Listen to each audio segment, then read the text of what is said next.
I'm back. So welcome back to my channel. The last time I was on my channel was back in January. I did not expect to take that much of a break. I didn't even know how much of a break I was taking, and I know that sounds kind of like, wait, what? To be completely honest with you, I've been filming throughout the months, but for X, Y, or Z reason, it just hasn't made it up on my channel. I've tried 24-hour reading challenges, I've tried wrap-ups, I've tried just reading vlogs, and nothing would make it up on my channel. And as the time went, I wasn't realizing, okay, I'm still filming, but I'm not realizing how long it's been since I've uploaded a video. So I apologize about that. It was not my intent.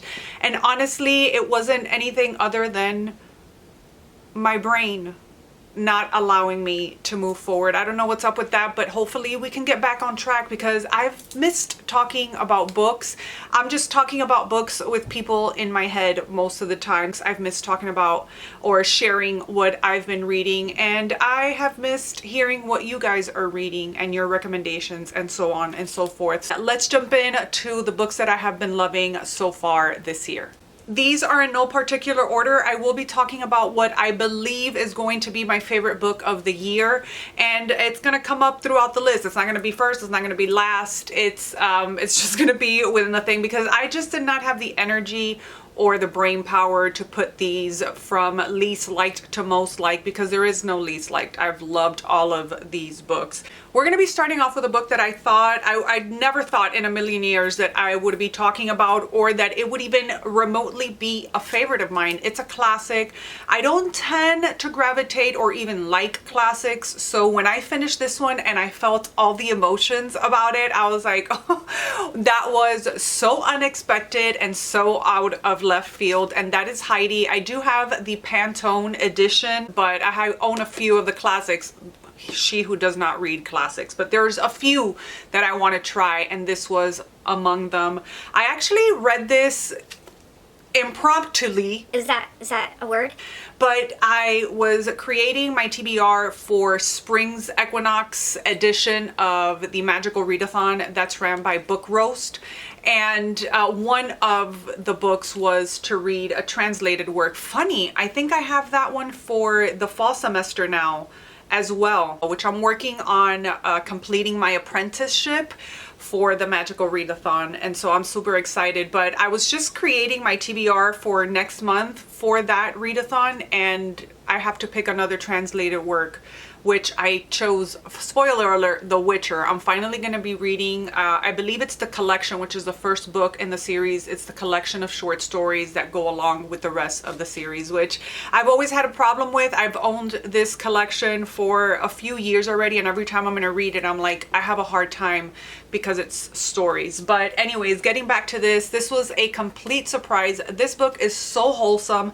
Heidi as a character is like a new favorite of mine, and I believe, don't quote me on this, but I believe this is the first 5-star rating that I gave for 2025, and I think I read this a couple months ago. So here we're following Heidi, and she is orphaned and she is sent to live off with her grandfather. Now her grandfather lives on the Alps mountain, and he is just a mean old man. Everybody in the town, at the bottom of the mountain, I guess you could say, but everybody in town is just afraid of him. They just think he's grumpy, he's mean. And so on the trek up to the grandfather's house, like they're coming to drop her off, she is super excited. She cannot wait. Like, life on the mountain, she's really looking forward to this. But everybody that like keeps, I can't remember who takes her up the mountain, like who takes her to her grandfather's house, but everybody's like, oh my gosh, I can't believe they sent this poor little girl up with that grouchy old man. But guess what? Heidi has the best life that she could ever dream of. Her grandfather is so fascinating to her, but one day the sister comes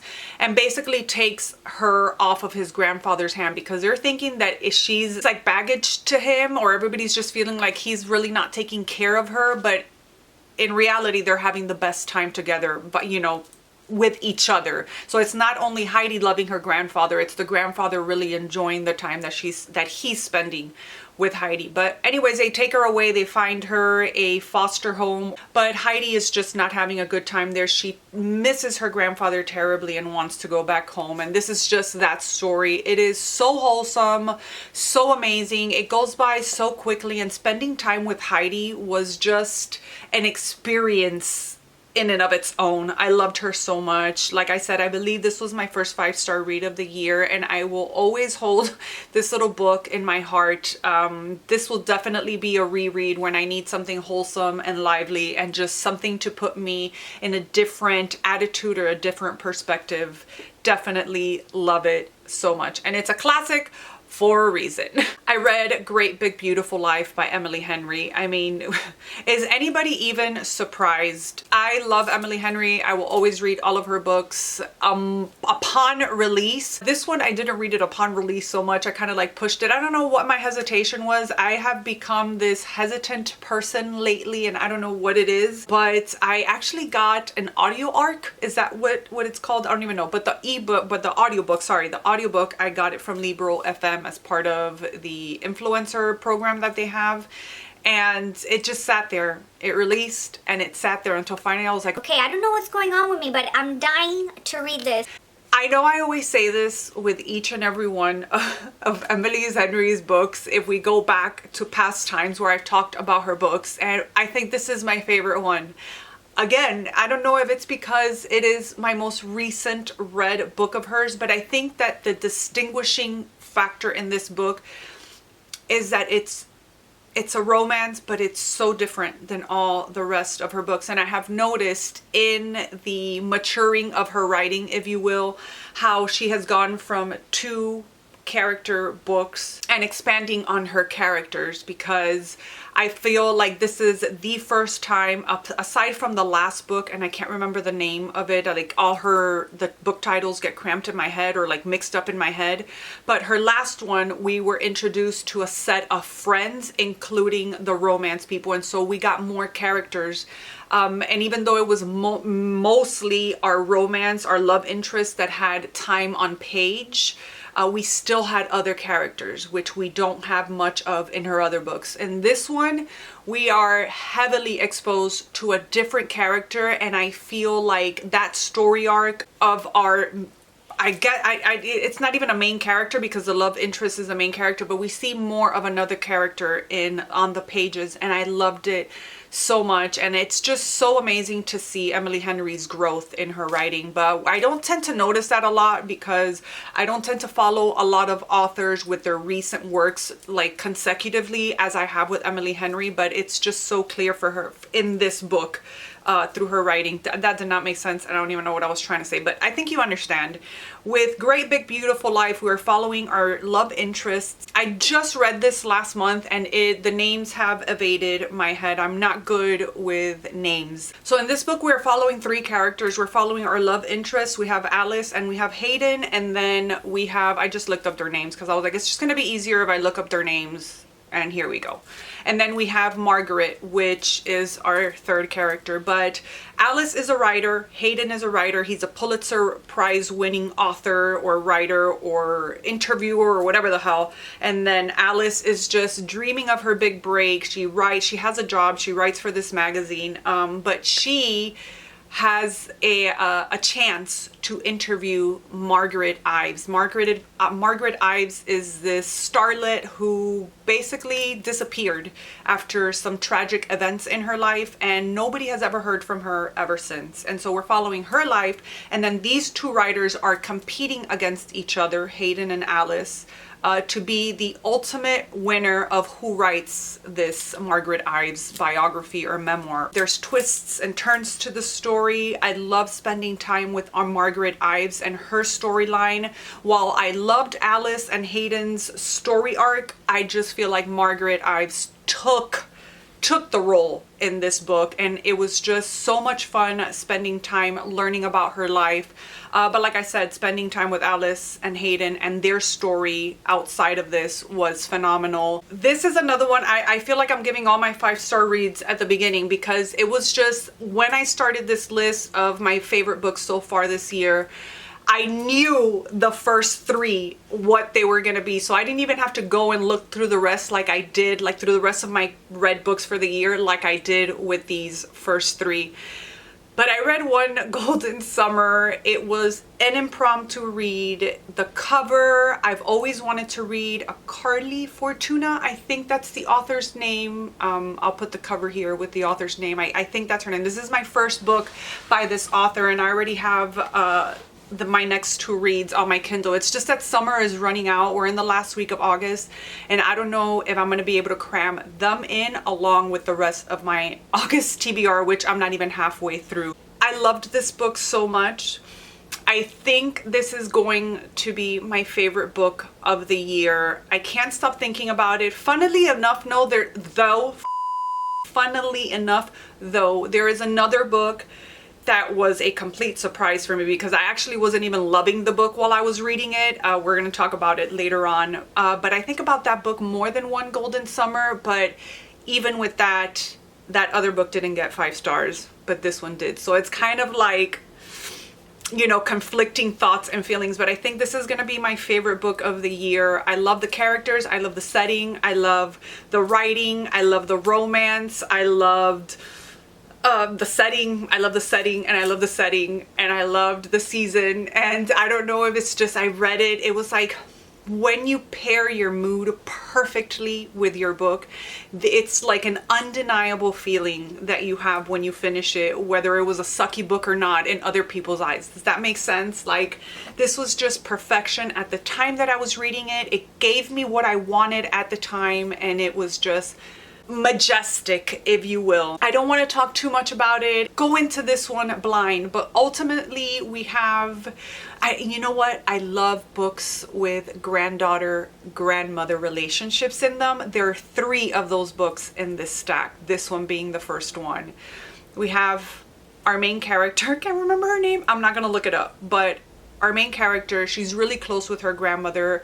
One time, I don't know if it was for her 16th or 17th birthday, her and her grandmother go off to this cabin on this lake that belongs to the grandmother's, a couple of her friends, like a couple friend of hers, and they always shared this cabin. They would always go. But ever since the grandmother's husband died, and the wife of the other couple, the friend couple, dies, she hasn't been to the cabin. But the grandmother falls and breaks her hip and needs rehabilitation. She's really down in the dumps, and the granddaughter notices this, and she has a bright idea. She's about to turn 33, I believe, 30 or 33, one of those two. And she's like, hey, why don't me and you, we go up to the cabin and spend this summer there. And she like relives her whole 17th birthday, I guess, at this cabin. It was one of her most happiest times in her life. So being back at this cabin is just everything to her, and she's just she feels like she needs this as well as her grandmother. And then there's romance with somebody that lives there, and their paths have intermingled before. It was just such a good time. It was everything that I wanted at that moment. It was so incredible. I actually read it as an ebook. I need to buy this, and I need to buy Great Big Beautiful Life for my collection. But we are in the process of hopefully moving soon. In October we have to move, and so I'm trying not to bring in too many books, because moving this is going to be a bitch. So these are 2 books that I want to add to my collection because they were just fantastic, and one Golden Summer is going to be in my heart forever. The other book that was a no-brainer that I had to put in this list was The Maid Secret, the last book in the Molly the Maid series. There's 4 books in the series, but one is like a 0.5. I think it's 2.5. It's like a little Christmas one, but there's 3 primary works, and I think my favorite out of the 3 is this last one, because again, it's a Molly's story, but more of her grandmother's story. And we all know how close Molly was with her grandmother. If you don't know the story of Molly the maid, she is, I can't remember what she has, but she has problems with deciphering or receiving or being able to deal with human emotions, and her grandmother was a really big part of her life and helping her achieve these things and helping her succeed in life. The first book we see that her grandmother passes away. Well, in this book we see more of the story of the grandmother and something that she leaves behind for Molly. It was such an incredible journey. I loved the moments that we got to hear more of the grandmother, and I love how closer she is able to grow, or Molly is able to grow with her grandmother, even though her grandmother is not there anymore. We have the same support group around Molly. If you haven't read the series, please do so. I didn't think I was going to love it as much, and as a matter of fact, in the first book, I don't know if I gave it 4 or 5 stars. I ended up loving it, but at the beginning of the book, I didn't know how to take Molly, and she was a little bit annoying to me, but I have just grown to love her so much with each one of the books, and this one was no exception. I think this is my favorite. I think I said that already, but this is my favorite from the series, and I am just so sad that I won't be able to spend more time with Molly the maid and her quirkiness. These books are just so good. They're mysteries. There's always a death involved. Molly is called Molly the maid because she is a maid at this hotel place, and she takes her job very seriously. She loves being a maid, and she does her work with excellence, and she's just a grand old time. So I highly recommend this series if you love mysteries and you love whodunits and things like that, because Molly is our amateur sleuth and she is amazing. So highly recommend this one. This one was 5 stars. Amazing. And for sure, I don't own any of the series, so I want to buy the whole complete series for my collection, and I'm planning to read that little 0.5 book for this Christmas, and I cannot wait. First book that I actually physically own, oh no, because we talked about Heidi already, but The 13th Child by Erin A. Craig. I read her other book, I always forget the name, the one with the dancing sisters, and loved it, but this one was so much better. Do you see this cover, this amazing, beautiful cover? There is a scene in the book that just, this allows you to live that scene out so well. I love this cover. I love this book so much. Love it so much. I love Erin A. Craig's writing. It's fantastic. It's like fairy tale-ish, but dark. Well, at least this one. Yeah, the other one was dark as well. They have like dark tones. I'm gonna read to you. I feel like I can't explain or talk about the synopsis of the book that in a way that makes sense, even though I'm not making sense with any of the other ones. So I don't know why this one is so different, but I'm gonna read to you a piece of the synopsis with this one. The less you know about this one going in, I think the better. Hazel Treppas has always known she wasn't like her siblings. A 13th child promised to one of the gods, she spends her childhood waiting for her benefactor, Merrick, the god of death, to arrive and take her away. She's waiting for a really long time, this poor child. Being treated like shit. She is a 13th child, so every time, like let's say they're celebrating a birthday, this is an actual part in the book, but they're celebrating a birthday, and by the time they reach Hazel for cake, there's none left for her because everybody takes whatever.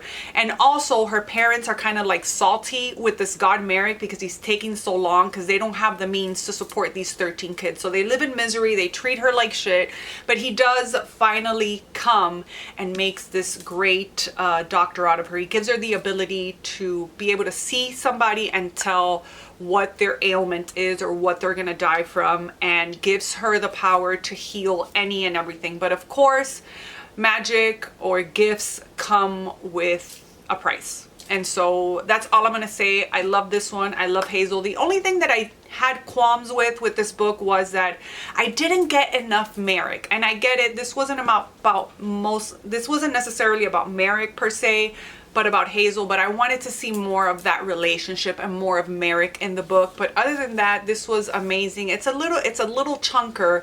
The ending, while I liked it, I felt like it didn't fully satisfy me. but it wasn't like, it wasn't horrible, okay? Obviously, it's in one of my favorite books so far this year, and so I just love this one so much. And if I could keep this picture in my head forever, if I could visit a place that looks like this with all these candles and things, the atmosphere in this book is just incredible. And I love the atmosphere in the other book was good as well. I can't say enough good things about this one. If you haven't read it and it sounded interesting, whatever little bits I talked about, then pick it up. I don't think you would be disappointed. I know I left a whole entire paragraph there without being said. Like, I started to say something and then I switched it, and again, not making sense. Maybe this is why I stay away from you guys, because I just don't make a lot of sense. All right, Where the Devil Waits. Oh shit, I didn't grab this book. I actually own this one. It's somewhere over there. I can't remember the authors. It's a couple, not a couple. They're not a couple, but it's two authors that write this book. This was so good. It's a short read. It can get a little graphic. It's a horror book, obviously, Where the Devil Waits. I mean, the title just says it. But in this one, we are following a set of friends. They are out for summer vacation. They're college students. They're out for summer and they're just excited.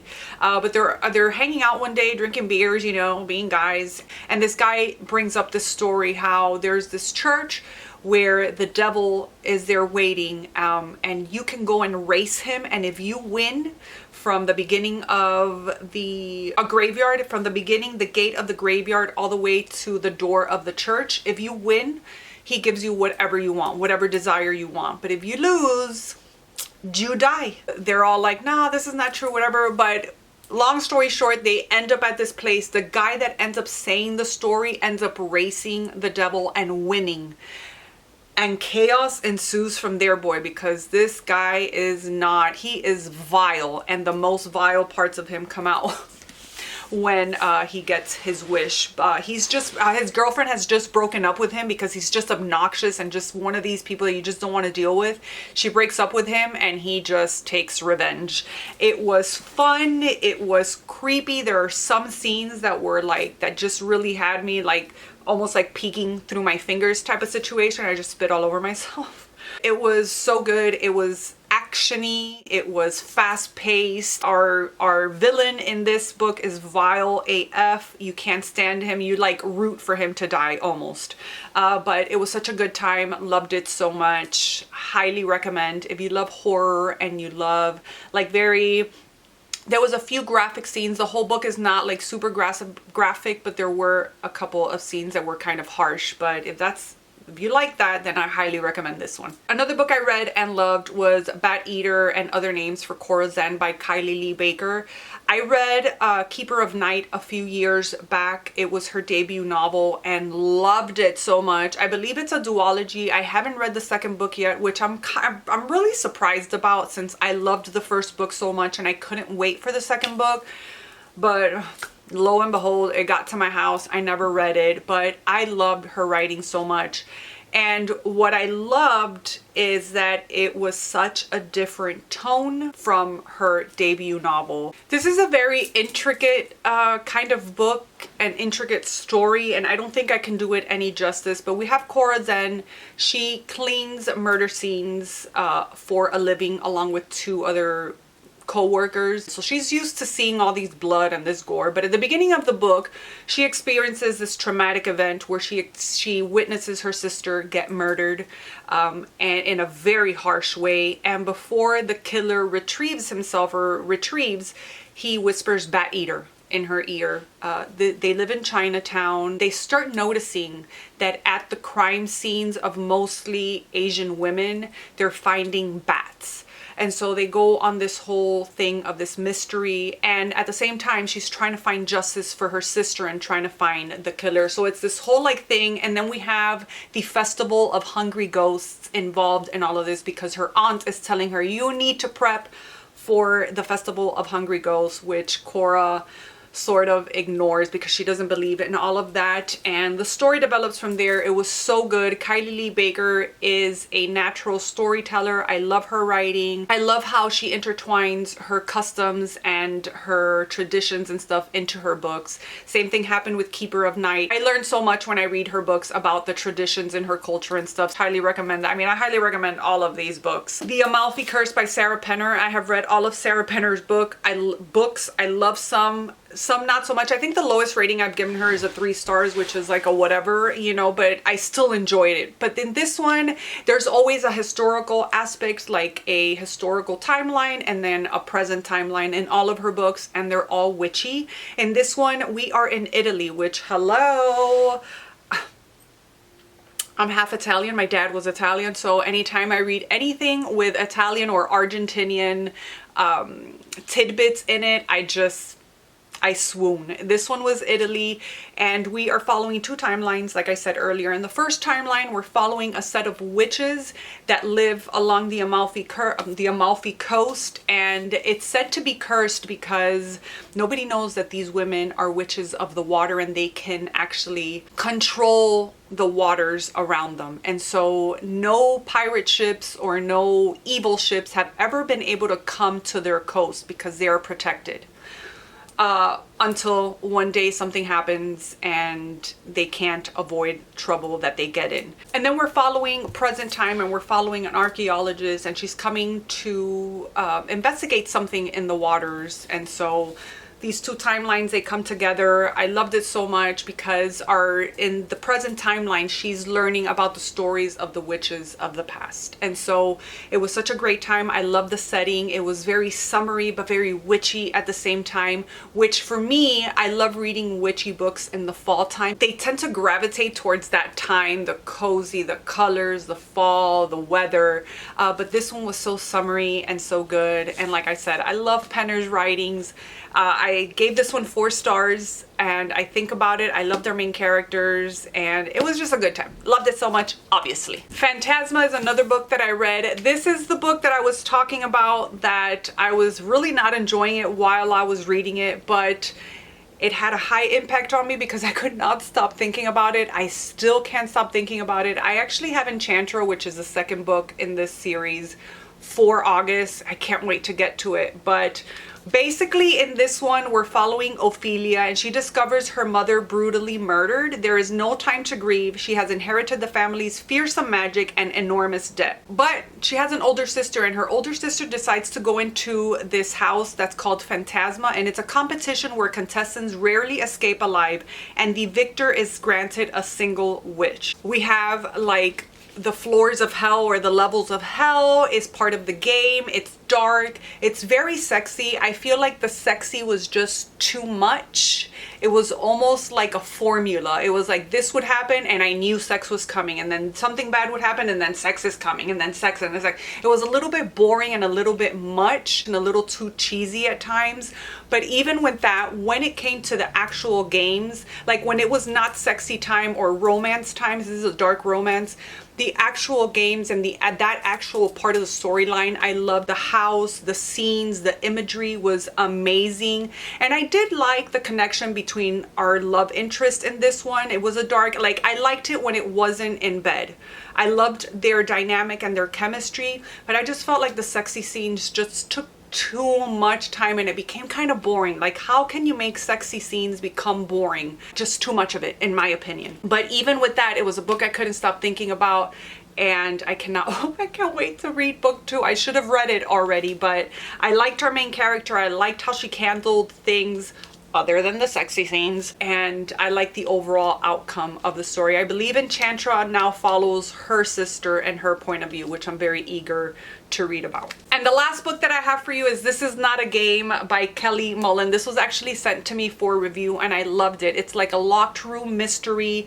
And here again, we're following a granddaughter and a grandmother dynamic, which is just fantastic. This grandmother lives on this island. She has like some bad vibes from her neighbor. There's some backstory there that she just doesn't feel safe, but she gets invited to this auction party at said neighbor's house. And she's kind of like nervous about it. So so she asks her granddaughter to come with her because she kind of has a bad feeling. She doesn't tell her granddaughter everything though. She's just like, hey, you want to accompany me? They're sort of like estranged at the moment. They got into a fight about a guy that her granddaughter was dating.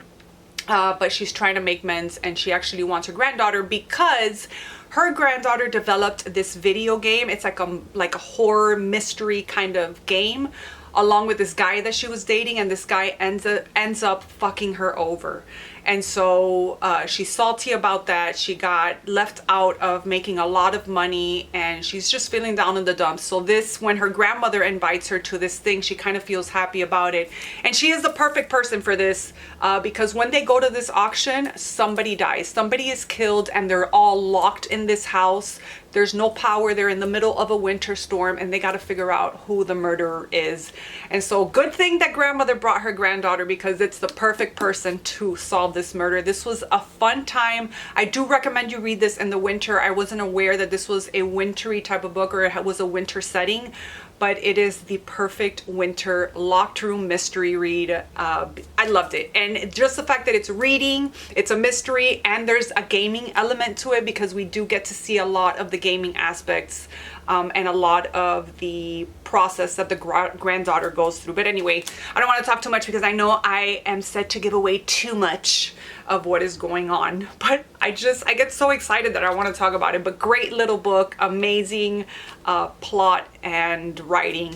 Just highly enjoyed it. So those have been so far my favorite books this year. I'm so eager to see what the rest of the year brings for reading for me, because I feel like I'm like on this cusp of like reading back to back 5 stars. I don't know if it's that I'm lending myself more to mood reading and less TBRs, unless there is an actual readathon like a summer ween or the magical readathon or something specific like that. I have just been not creating TBRs, and I think that has really allowed me to mood read and just pick perfect books for the mood. So that is it. Those are just the books that I have been loving this year. Let me know what you've been loving, what you have been reading. Let's chat books in the comment section down below. It feels so good to be back here, you guys. I hope you have missed me. I have missed you. I hope you enjoyed this video. Thank you so much for watching, and I will see you guys in my next one.